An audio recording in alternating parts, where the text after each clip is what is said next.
اکثر social media پہ کچھ لوگوں کی طرف سے ہم کچھ باتیں یہ سنتے ہیں کہ پاکستان اربوں کما رہا ہے، گلگت بلتستان کے پہاڑوں سے کما رہا ہے، دریائے پانی سے کما رہا ہے، جو KKH ہے اس سے کما رہا ہے، اربوں کما رہا ہے، اور ہمیں ریٹرن میں بہت کم یا تھوڑا مل رہا ہے۔ تو یہ اگر کائنڈلی اس چیز کو کلیئر کر دیں کہ گلگت بلتستان کی اپنی انکم کیا ہے اور وفاق سے پھر ہمیں کتنا کچھ مل رہا ہوتا ہے۔ دیکھیے، ایک تو انکم کے جو ذرائع ہیں اس کو ہمیں پہلے آئیڈینٹیفائی کرنا ہے۔ فیڈرل گورنمنٹ 2009 تک ہمارے وہاں پہ ڈائریکٹ کنٹرول کرتی تھی۔ 2009 کے بعد جو وہاں پہ سیلف گورننس آرڈر 2009 ملا، آپ کو ایک چیف منسٹر، آپ کو ایک کابینہ ملی، اس کے اندر جو ہے وہ 4 بڑے سبجیکٹ فیڈرل نے اپنے پاس رکھے، جس میں منرل تھا، ہائیڈرو تھا، ٹوریزم تھا، فارسٹ تھا، اور وہ اسمبلی اس پہ لیجسلیشن نہیں کر سکتی تھی۔ تو مین پوٹینشیل فیڈرل نے اپنے پاس رکھا۔ یہ ارتقائی مراحل طے کرتے ہوئے 2018 کا جو آرڈر نواز شریف صاحب کے زمانے میں ان کی گورنمنٹ نے سرتاج عزیز کمیٹی کی رپورٹ کی روشنی میں جو ایڈمنسٹریٹو امپلیمنٹیشن ہوا، شاہد خاقان عباسی صاحب ایز اے پرائم منسٹر وہاں آئے، اسمبلی سے ایڈریس کیا، وہ 4 سبجیکٹ پروونشل اسمبلی کے حوالے کر دیے گئے۔ اب یہ 4 جو آپ کے تھے وہ سبجیکٹ کے اوپر ہم نے کیا کیا وہ میں آپ کو مختصر بتا دیتا ہوں۔ جب ہماری گورنمنٹ بنی 2015 میں، تو میں خود وزیر خزانہ بھی تھا، اتفاق سے میں چیمبر کا بھی صدر ودر رہا ہوں، بزنس سے میرا تو تعلق شغل رہا ہے، اسٹوڈنٹ پالیٹکس بھی کی ہوئی تھی۔ تو اس سے پہلے میں بھائی صاحب کی شہادت کے بعد، سیف الرحمان صاحب کی شہادت کے بعد 2003 میں سے لے کے 4 تک ہماری جو کولیشن گورنمنٹ تھی اس میں فائنانس کا ایڈوائزر تھا، ایجوکیشن فائنانس وغیرہ کا، تو تھوڑا بہت ایکسپیرینس سسٹم کو سمجھنے کا موقع ملا تھا۔ تو میں نے جب دیکھا ہماری اپنے بجٹ سے، مہدی شاہ صاحب کی جو لاسٹ گورنمنٹ تھی 2014-15 میں، تو اس میں 7 ارب روپے ہمارا ڈیولپمنٹ بجٹ تھا۔ اس میں سے 5 ارب روپے جو ہے وہ نان یوٹیلائزیشن کی بنیاد پہ لیپس ہو چکا تھا فیڈرل اکاؤنٹ میں۔ ٹھیک ہے۔ جب میں نے بجٹ پیش کرنا تھا 2015 میں، تو ہمیں کہا گیا کہ 9 ارب روپے کا آپ فیڈرل گورنمنٹ نے ہمیں گرانٹ دی۔ تو میں نے اپنے قائد نواز شریف صاحب سے بات کی، میں نے کہا سر ہمیں 2/3 میجورٹی ملی ہے، تو 9 ارب روپے کا بجٹ تو ٹھیک نہیں ہے، تو ہمیں کچھ پیسے دے دیں، مزید دے دیں۔ تو انہوں نے ڈار صاحب کو کہا 10 بلین مزید دے دیں جی کو۔ تو ڈار صاحب نے PM صاحب کو کہا جی ان کو 9 دیتے ہیں، 7 واپس کرتے ہیں، 7 میں سے 5 واپس کر رہے ہیں، تو آج 9 دیں گے تو 7 واپس کریں گے، ان کی یوٹیلائزیشن ہی نہیں ہے وہاں پہ۔ تو میں نے پھر ڈار صاحب سے بات کی، تو انہوں نے کہا جی آپ کا 5 ارب روپے ہمارے پاس لیپس ہو کے آیا ہے، اگر آپ اپنا کنسولیڈیٹڈ اکاؤنٹ بناتے ہیں، یہ یاد رکھیں، یہ ہسٹری کریکٹ کریں لوگ، یہ حقائق ہیں، یہ فیکٹ ہے کہ 2014 تک آپ کے صوبے کا کنسولیڈیٹڈ اکاؤنٹ نہیں تھا۔ ٹھیک ہے۔ آپ کے بجلی کے بل ہوں، آپ کے یوٹیلیٹی بل ہوں، آپ کی جو بھی انکم ہے وہ پروونشل جو ہے وہ جاتی تھی، جس کو کہتے ہیں ہم نان ٹیکس ریونیو، یہ جاتا تھا فیڈرل کنسولیڈیٹڈ اکاؤنٹ میں۔ ٹھیک۔ ہم نے الحمدللہ 2015 میں ودن 3 days GB کا کنسولیڈیٹڈ اکاؤنٹ بنایا۔ 5 ارب روپے جو لیپس ہو گئے تھے جون 2015 میں، 25 جون کو وہ پیسے ہمیں فیڈرل گورنمنٹ نے واپس ہمارے کنسولیڈیٹڈ اکاؤنٹ میں ڈالے، اس کو ملا کے ہم نے 13 بلین کا بجٹ دیا، اور فرسٹ آپ کا کنسولیڈیٹڈ اکاؤنٹ جو بنا ہے 2015 میں بنا، جس میں آپ کے بجلی کے بل، آپ کے نان ٹیکس ریونیو جتنے بھی ہیں اس میں جا رہے تھے۔ اب پرواہ اس لیے نہیں تھی کہ ہمارے خزانے میں تو آ نہیں رہے تھے، وہ کم آ رہے ہیں، زیادہ آ رہے ہیں، ہم نے صرف ایک بیانیہ بنانا تھا، ہمارا خربوں وفاق کھا رہا ہے، اربوں وفاق کھا رہا ہے۔ جب 2015 سے 16 تک ہمارا جو فرسٹ سال تھا جس میں ہماری نان ٹیکس انکم رہی، جس میں بجلی کے بل، آپ کے اسٹامپ پیپرز وغیرہ، آپ کے جو ہے وہ سرکاری گھر جو رینٹ پہ وہاں پہ چڑھے ہوئے ہیں سرکاری افسران، جو بھی نان ٹیکس ریونیو ہے وہ ملا کے ٹوٹل 22 کروڑ روپیہ تھا۔ ٹھیک ہے جی۔ اس کو ہم نے جب چھوڑا تو ہم نے 1.25 بلین پہ چھوڑا۔ دوسرا جو سیکٹر ہمارے پاس ایڈ ہو گیا وہ 2018 میں ایڈ ہوا، ٹوریزم کے سیکٹر میں جو ماؤنٹینئرز ہیں ان کی لائسنسنگ فیس GB کونسل لیتی تھی federal government Kashmir affairs ministry کے انڈر میں۔ ٹھیک ہے۔ ہم نے اپنے ٹوریزم ایکٹ بنایا، ہوٹل ریسٹورنٹ ایکٹ جو ہم نے پاس کیا ریگولیشن کا، اس کے تحت جو DTO آفس تھا جو فیڈرل کا، وہ ہم نے ٹوریزم ڈپارٹمنٹ میں اپنا کھولا۔ 2018 سے تائندم جو بھی آپ کی کلائمبنگ کی فیس ہے وہ آپ خود اپنے خزانے میں لے رہے ہیں، 1 روپیہ فیڈرل گورنمنٹ نہیں لے رہا۔ ٹھیک ہے جی۔ ہاں، ہماری کچھ لائبلٹیز یہاں گنڈپور نے دبا کے رکھے ہوئے تھے جو اس سے پہلے کی انکم تھی، وہ کوئی 16-17 کروڑ روپے تھی، وہ بھی ہم نے الحمدللہ حاصل کی ہے۔ اب آپ کے صوبے کے اندر جو نیٹ انکم ہے، جو جی بی کی اپنی ہے، جس میں آپ کا ٹوریزم سیکٹر میں تو ڈائریکٹ ٹیکس کوئی نہیں ہے، کوئی 1 روپیہ جی بی گورنمنٹ ٹیکس نہیں لے رہی ہے، چاہے میری گورنمنٹ ہو چاہے آج کی گورنمنٹ ہو، نہ لوگ لینے دیتے ہیں۔ پاکستان بھر کے جو بلینرز نے وہاں کے بڑے بڑے ہوٹلز بنائے ہیں، اچھی بات ہے، لیکن وہ 1 روپے کی آپ کی اکانومی میں کنٹریبیوشن نہیں کر رہے ہیں۔ اس سے ٹیکسی والے کو فائدہ ہے، اس کے منڈی والے سے فائدہ ہے، اس کو لوگوں کو فائدہ ہے، لیکن گورنمنٹ کے خزانے میں 1 روپیہ نہیں جا رہا۔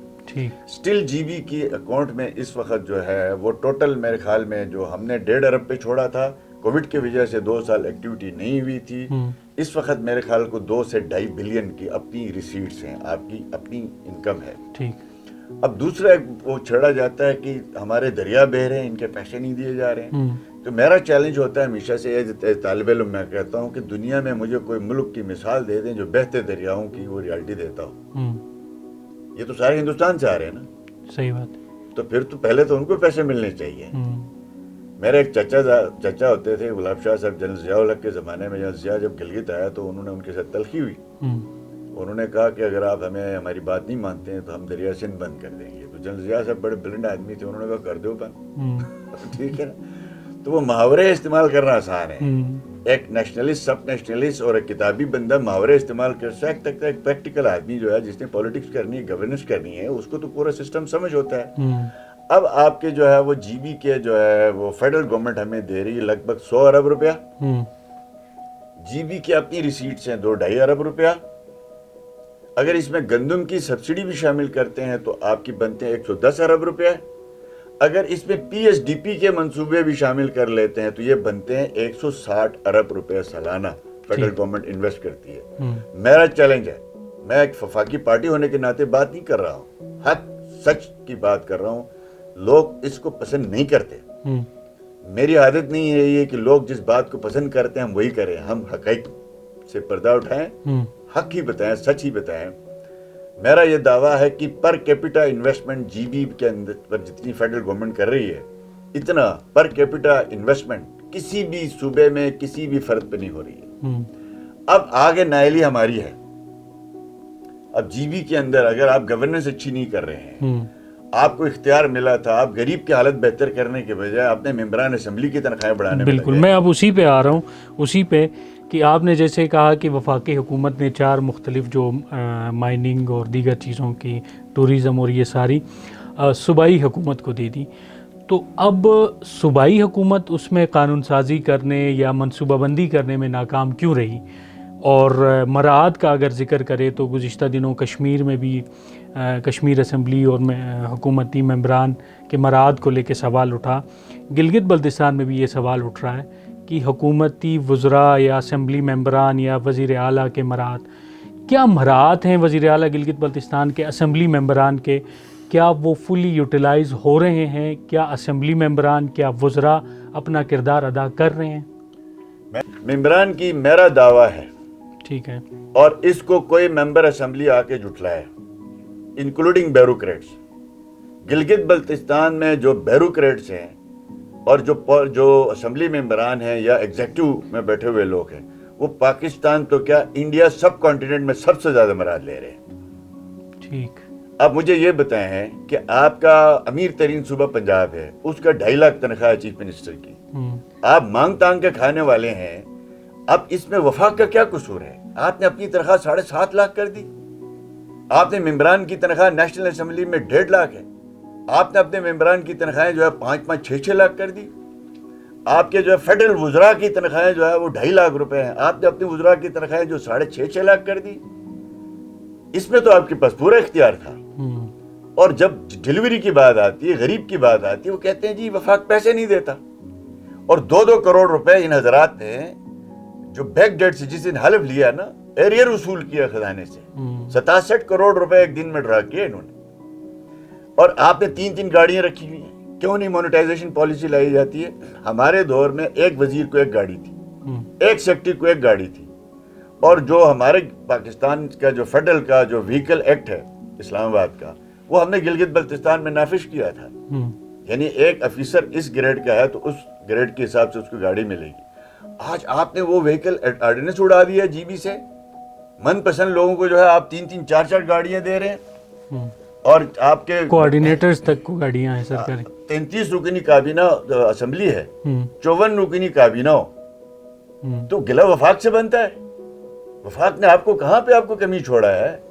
اپنے صوبے میں جہاں سے گندم مکتی ہے ان کو 10,000 روپے میں 100 kg کی بوری آپ کو 2,000 روپے میں دے رہی ہے فیڈرل گورنمنٹ, کسی کی بھی ہو.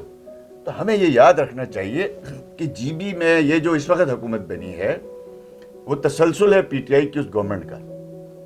اکثریت تو وہی لوگ بیٹھے ہوئے.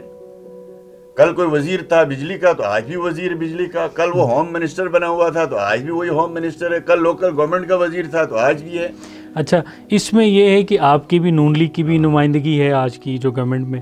کچھ لوگوں کی طرف سے یہ خیال ہے کہ کوئی کہتے ہیں یہ مخلوط حکومت ہے, کوئی کہتے ہیں کہ مفلوج حکومت ہے جس سے کوئی کام نہیں ہو پا رہا. آپ کس طرح سے دیکھ رہے ہیں اس کو؟ میں دونوں الفاظ استعمال کرنا بھی مناسب نہیں. مخلوط تو ہے اس وجہ سے, لیکن مخلوط حکومت بننے سے پہلے ہمارے کچھ چارٹر ہوئے تھے آپس میں, گڈ گورننس کے حوالے سے, سروس ڈیلیوری کے لحاظ سے, کفایت شعاری کے لحاظ سے, وہ سارے ڈاکومنٹ موجود ہیں. ٹھیک. جب انہوں نے اس پہ عمل درآمد کرنے کے بجائے شاہ خرچیاں بڑھائی, یعنی ہم نے سنگل پوائنٹ ایجنڈے پہ اس حکومت کا ساتھ دیا تھا کہ نان الیکٹڈ کوئی بندہ وزیر مشیر نہیں ہوگا تاکہ حکومت پہ اوپر بوجھ کم سے کم آ جائے.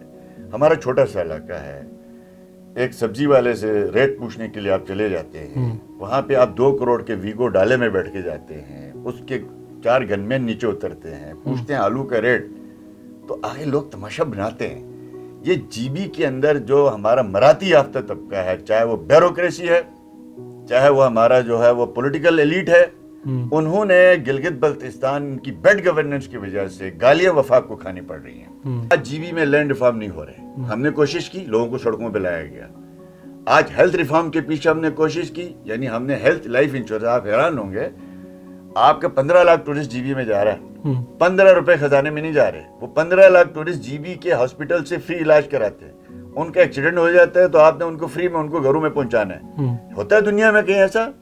ٹوریزم تو انڈسٹری ہے, اس سے تو آپ نے کمانا ہے. آپ سال میں 20 کروڑ خزانے سے اڑا دیتے ہیں. ہم نے اس کے لیے ایک بل پاس کیا, کووڈ کی وجہ سے عمل درآمد نہیں ہوا تھا, tourist insurance life and health insurance bill pass کیا تھا. ہر ٹورسٹ جو صوبے میں داخل ہوگا اس سے 2,000 روپے وصول کیے جائیں گے ہیلتھ اور لائف انشورنس کے بدلے. اس کے بدلے میں ان کو تمام ہیلتھ فیسلٹیز دی جائیں گی. خدا نخواستہ کسی کی کیجویلٹی ہو جاتی ہے تو ان کو 20 سے 30 لاکھ روپے جو ہے وہ پے بھی کیا جائے گا اس فنڈ سے. یہ 1.5-2 ارب روپے جمع ہوتا تھا اور ہمارا ہیلتھ کا پورا بجٹ جنریٹ ہونا تھا. اس کو بھی عمل درآمد ہونے نہیں دیا گیا. سرکاری ملازمین گلگت بلتستان کے اندر وہ میڈیکل ری امبرسمنٹ لیتے ہیں, اور 60 کروڑ کا بجٹ ہے. اس سال ابھی بجٹ بک نکال کے دیکھ لیں, 60 کروڑ روپے ری امبرسمنٹ ہے. اب لوگ جعلی بل بناتے ہیں, کچھ اچھے بھی ہوں گے, لیکن اکثر ایسا ہوا ہے کہ جعلی بل بنا کے جو پیسے ڈرا کرتے ہیں, جو غریب آدمی ہوتا ہے, چھوٹا افسر ہوتا ہے, اس کو وہ بھی نہیں ملتے. اس کا ہم نے حل یہ ڈھونڈا کہ اس کے بجائے یہ 60,000 ملازمین پلس ان کے 2 لاکھ فیملیز, ان کو ملا کے ہم سرکاری ملازمین کی لائف اور ہیلتھ انشورنس کرتے ہیں اور ہاسپٹلس کو پینل میں لیتے ہیں, اور یہ جب وہاں علاج کرانے جائیں گے تو علاج ہوگا تو ہاسپٹل کو پیمنٹ ہوگی. یہ ریفارم بھی کرنے نہیں دیا گیا, آج یہ بھی رکاوٹ ہے.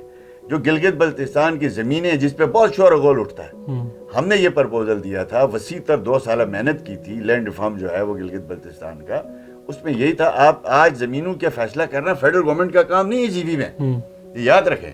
2018 کے آرڈر کے اندر آپ کو جو لوکل زمینوں کے حوالے سے لیجسلیشن کرنے کا اختیار آپ کے اسمبلی کے پاس ہے. ہم نے پرپوزل یہ رکھا کہ تقریباً 40 لاکھ کنال سے زیادہ بنتی ہے اوورال جی بی کی جو بیرن لینڈ ہے. اس بیرن لینڈ کے حوالے سے ہم نے کہا کمیونٹیز کے ساتھ بیٹھ کے معاملہ طے کرتے ہیں. کچھ جگہوں میں کمیونٹی ورسز کمیونٹی جھگڑے ہیں, کچھ جگہوں میں کمیونٹی ورسز گورنمنٹ جھگڑے ہیں. جو سیٹل ضلع ہیں, جو سیٹل ضلعوں میں کمیونٹی ورسز گورنمنٹ ہے, جو انسیٹل ضلع ہیں وہاں کمیونٹی ورسز کمیونٹی ہے.